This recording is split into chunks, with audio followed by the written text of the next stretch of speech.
အားလုံးမင်္ဂလာပါရှင်ဒီနေ့ကတော့စီလေးပူလာပြီဆိုရင်ဝတ်သားလေးတွေထည့်ပါမယ်ဝတ်သားလေးကြော်ပြပါမယ်ရှင်ဒီတောင်ကြော်တဲ့ဝတ်သားလေးအပိကြပါအောင်လို့နော်ဝတ်သားလေးစရေးကြော်ပါပြီရှင်ထည့်ပြီးချင်းမှွေပေါင်းတော့ပြီးမှမှွေပါမယ်ရှင်ကြော်နေပါပြီလို့နော်ဝတ်သားလေးကြော်နေပါပြီလို့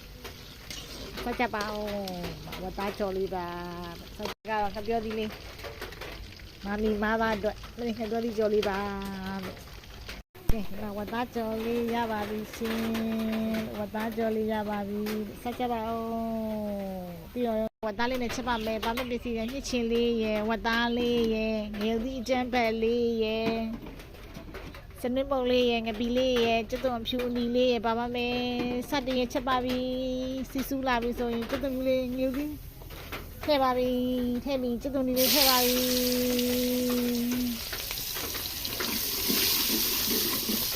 ကျွတ်တုံလေးထည့်ပြီးကျွတ်တုံဖြူအနီလေးကျွတ်တုံဖြူဂျင်းဝါလေးနဲ့ငပီလေးနဲ့ထည့်ပါပြီ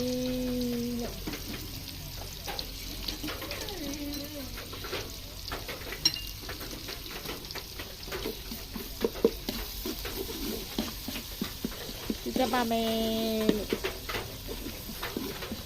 ဒီကလိုပြီးပြီဆိုရင်ငရုတ်ကြီးကြမ်းမုံလေးထည့်ပါမယ်ငရုတ်ကြီးကြမ်းမုံလေးထည့်ပြီးစီတက်ပါမယ်စီတက်ပြီးလို့ရှိရင်ဒါလေးတွေထည့်ပါမယ်ဒါလေးထည့်ပြီးနှိုးပါမယ်နှိုးပြီးလို့ရှိရင်ဒီကလေးတွေကထည့်ပါမယ်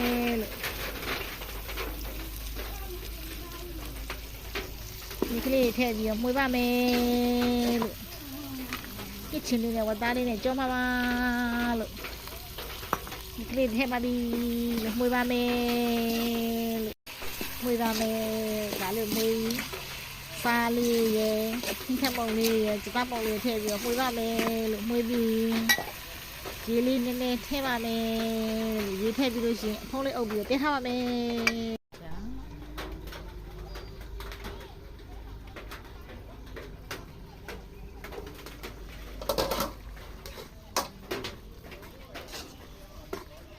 ညှစ်ချင်လေးရပါပြီလို့ဆက်ကြပါဦးလို့ညှစ်ချင်လေးပါ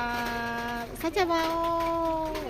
ကျေးဇူးကိုကြည့်ရှုပေးတဲ့လူတို့တယောက်ချင်းကိုအထူးပဲကျေးဇူးတင်ရှိပါတယ်ဆက်ကြပါဦးညှစ်ချင်လေးရပါပြီရှင်အားကြည့်ရှုပေးတဲ့လူအားလုံးအထူးပဲကျေးဇူးတင်ရှိပါတယ်ရှင်လို့နော်တဒါ